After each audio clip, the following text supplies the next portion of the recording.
ते बसलेले आहेत ते विनोद पेटकर, हे सोमेश्वर शांतीपीठाचे ट्रस्टी आहेत. त्यानंतर अनुजाताई पेटकर ह्या ट्रस्टी आहेत. इनामदार सर आमच्या सगळ्यांचे मार्गदर्शक आणि सल्लागार आहेत या सोमेश्वर शांतीपीठाचे. संतोष पावरी हे सोमेश्वर शांतीपीठाचे ट्रस्टी आहेत आणि छायाताई अनावकर याही ट्रस्टी आहेत. मित्रांनो, या सोमेश्वर शांतीपीठाची 1 वर्षापूर्वी स्थापना झाली. रत्नागिरी शहराच्या शेजारी असलेल्या सोमेश्वर गावी 5 एकर जागेमध्ये आपण एक गोशाळा सुरू करतोय. विश्वमंगल गोशाळा असं या गोशाळेचं नाव. रत्नागिरी शहर परिसरामधली जी उन्हाळ भटकी गुरं आहे त्या गुरांना कोणी वाली नाही. सद्यस्थितीमध्ये त्यांची अवस्था जर बघितली तर अतिशय बिकट अशी अवस्था आहे. रत्नागिरीमध्ये येणारा पर्यटक, पाहुणा, इथला शासकीय कर्मचारी, इथला विद्यार्थी वर्ग याला भयानक समस्यांना ह्या गुरांमुळे किंवा या भटक्या जनावरांमुळे सामोरं जावं लागतं. होणारी विविध प्रकारचे ॲक्सिडेंट, अपघात, या गुरांची असलेली गैरव्यवस्था, विविध प्रकारचा कचरा, प्लास्टिकयुक्त कचरा खाऊन त्यांची होणारी आरोग्याची अनावस्था, ह्या सगळ्यांवरती कायमस्वरूपी उपाय काय करता येईल याचा हा ट्रस्ट विचार करत होता. आणि विचार करता करता तिथल्या शशिकांत सोनी या काकांनी या ट्रस्टसाठी 5 एकर जागा दान केली. आणि त्या 5 एकर जागेमध्ये ह्या पुढच्या वर्षी आपण एक गोविज्ञान प्रयोग असलेली अशी विश्वमंगल गोशाळा सुरू करत आहोत. आणि त्या गोशाळेचं उद्घाटन 4 जानेवारीला आहे, त्या संध्याकाळी 4 वाजता आहे. तर आपल्या माध्यमातून आम्ही विनंती करतोय की सर्व रत्नागिरी शहरवासियांपर्यंत हा विषय जावा आणि या गोशाळेच्या भूमिपूजनाला रत्नागिरी शहरवासियांनी यावं. हिंदू धर्मामध्ये गायीला खूप महत्त्व आहे, परंतु सद्यस्थितीमध्ये व्यवहारामध्ये विचार करता गायीचं पालनपोषण किंवा गुरांचं पालनपोषण करणं ही गोष्ट व्यावहारिक नाही आहे. मग ह्या गोविज्ञान केंद्राच्या मार्फत ही कशी व्यावहारिक होऊ शकेल याचा एक प्रयोग आम्ही तिथे करायचं ठरवलेलं आहे. एक साधारणतः 2 वर्षामध्ये हा प्रयोग, आम्हाला प्रयोगातले काही निष्कर्ष निघतील आणि ते आपल्यासमोर मांडता येतील. याशिवाय काही गोष्टी या सोमेश्वर शांतीपीठामार्फत आम्ही करणार आहोत. आणि त्याच्यामध्ये एक आहे ते म्हणजे विविध प्रकारच्या फळ प्रक्रियांचं कौशल्य प्रशिक्षण केंद्र असं एक चालू होणार आहे. त्यानंतर योग प्रशिक्षण आणि संवर्धन केंद्र असं सुरू होणार आहे. निसर्गोपचार केंद्राची एक उभारणी केली जाणार आहे. त्याचबरोबर सह्याद्रीच्या पर्वतरांगामध्ये असलेली वनौषधी, या वनौषधींची लागवड आणि त्याची जोपासना या केंद्रामार्फत केली जाणार आहे. या केंद्राला 36 महिला बचत गट जोडलेले आहेत, सोमेश्वर, चिंचकरी, कोमेंडी आणि परिसरातले. आणि या सर्व महिला बचत गटांच्या माध्यमातून ग्रामीण महिला उद्योग प्रशिक्षण केंद्र असं आपण सुरू करणार आहोत.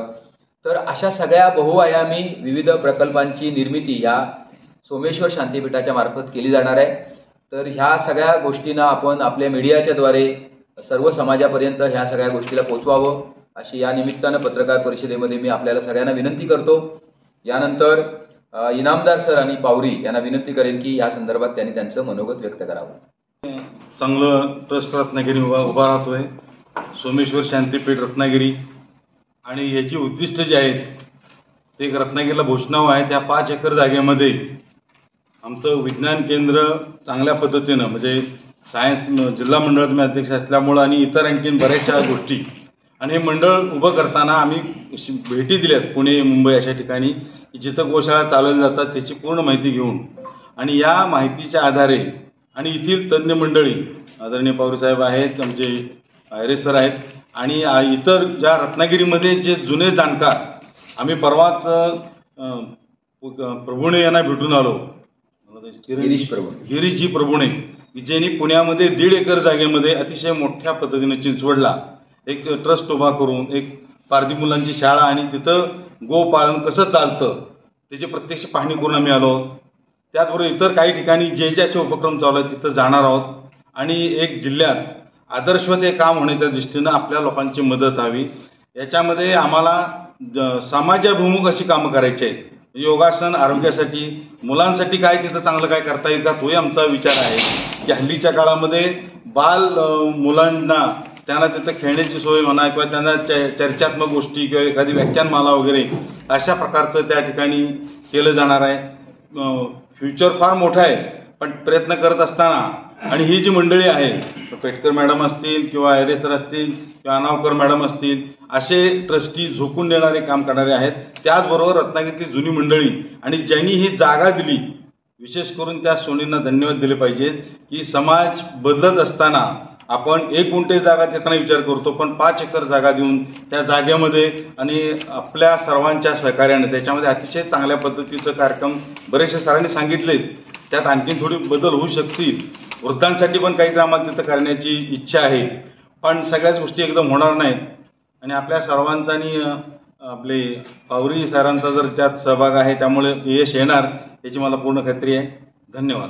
त्या आधारस्तंभामधला एक महत्त्वाचा स्तंभ या नात्याने या ठिकाणी मला खात्री आहे की या सगळ्या विषयाला आपण उचित प्रचार आणि प्रसिद्धी द्याल. याबद्दल सर्वप्रथम आपल्या सगळ्यांचे आभार मानतो. आपल्या सगळ्यांना कल्पना आहे की काही वर्षापूर्वी संपूर्ण देशभरामध्ये विश्वमंगल गो यात्रा अशी एक यात्रा संपूर्ण देशभरामध्ये फिरली. त्याचा उद्देश हाच होता की जो उद्देश आता सोमेश्वर शांतीपीठाच्या माध्यमातून केवळ गोशाळा एवढा पुरता विषय मर्यादित न राहता याच्या पुढे एक टप्पा जाऊन या गो आधारित याच्यामध्ये असलेले 4 दृष्टिकोन मुख्य आपण समोर ठेवलेले आहेत की ज्याच्या माध्यमातून पुढचं एक पाऊल म्हणजे संशोधनाचं असणार आहे. गोशाळा आज अनेक ठिकाणी चालतात, त्याचं संगोपन केलं जातं. जसं आता नवीन त्याला जोडलेला मुद्दा उन्हाळ गुरांचं संगोपन करणं. पण यापुढे जाऊन आपल्याला एक 4 बिंदू समोर ठेवून तो दृष्टिकोन समोर ठेवून हे सोमेश्वर शांतीपीठ पुढे या ठिकाणी काम करणारे ते बिंदू आहेत. कृषीनीती, अर्थनीती, स्वास्थ्यनीती आणि ऊर्जा नीती या 4 प्रमुख बिंदूंच्या आधारावरती संशोधन करून गो रक्षण हा जो प्रमुख बिंदू आहे आपल्याला समाजामध्ये चांगल्या पद्धतीने प्रस्थापित करून जागरण करून तो सिद्ध करून दाखवायचा आहे की यस आज गोरक्षा किती महत्त्वाची आहे आणि का आवश्यक आहे आणि त्याचे फायदे किती उपयोग आहेत संपूर्ण समाजाला. हे सोमेश्वर शांतीपीठ या ठिकाणी निश्चित खऱ्या अर्थाने पूर्ण करेल अशी आम्हा सर्वांना आशा आहे. नव्हे प्रचंड दुर्दम्य इच्छाशक्ती आहे. आपल्या सर्वांचं योगदान यात राहील अशी अपेक्षा. आपल्याला काही विचारायचं असेल तर विचारावं. धन्यवाद.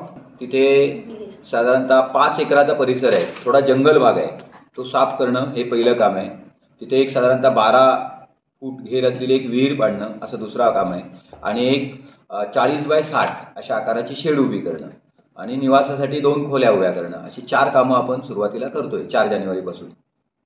पण हे रत्नागिरीमध्ये जे सगळी मंदिराचे ट्रस्टी आहेत, म्हणजे भैरी मंदिराचे ट्रस्टी मुन्नाशेठ सुर्वे आहेत, विठ्ठल मंदिराचे ट्रस्टी म्हणजे अध्यक्ष नाना मराठे आहेत, त्यानंतर पतितपावन मंदिराचे अध्यक्ष उन्मेजी शिंदे आहेत. या सगळ्यांच्या म्हणजे मंदिराचे जे सगळे ट्रस्टी आहेत आणि सोमेश्वर मंदिराचे अध्यक्ष बोरकर या सगळ्यांच्या हस्ते भूमिपूजन आहे.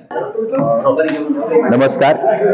सोमेश्वर शांतीपीठ या ट्रस्ट मार्फत गेले 1 वर्षभर आम्ही रत्नागिरी शहरामध्ये ज्या फिरणाऱ्या भटकणाऱ्या गायी गुरं आहेत यांची काय व्यवस्था करता येईल असा विचार करत होतो. आणि त्याच माध्यमातून विश्वमंगल गोशाळा या गोशाळेची निर्मिती होते. आपल्या रत्नागिरीच्या शहराच्या शेजारी असलेल्या सोमेश्वर गावी 5 एकर जागेमध्ये आपण अतिशय वैज्ञानिक पद्धतीनं ही गोशाळा सुरू करत आहोत. या गोशाळेच्या माध्यमातून तिथल्या स्थानिक लोकांचा रोजगार वाढवणं, तिथल्या लोकांचा संस्कार, तिथल्या मुलांना संस्कार देणं, महिलांचं सक्षमीकरण करणं आणि मोठ्या प्रमाणात रत्नागिरीतील फळ उद्योग प्रक्रियेला चालना देणं या काही गोष्टी आपण करण्याचं योजलेलं आहे. रत्नागिरीतील समस्त नागरिकांना मी विनंती करतो की 4 जानेवारीला संध्याकाळी 4 वाजता या गोशाळेच्या भूमिपूजनाच्या कार्यक्रमाचं आयोजन केलेलं आहे. या कार्यक्रमाला पुण्यातून आणि रत्नागिरी परिसरातील सर्व मंदिराचे ट्रस्टी अध्यक्ष हे उपस्थित राहणार आहेत. आपणही या गोशाळेच्या भूमिपूजनाला यावं आणि ह्या सामाजिक कामाला या आपल्या जगन्नाथाच्या रथाला आपला हातभार लावून रत्नागिरी ही पर्यटनासाठी सुसज्ज आहे आणि त्याच्यामध्ये आपलाही सहभाग आहे हे सिद्ध करावं. धन्यवाद.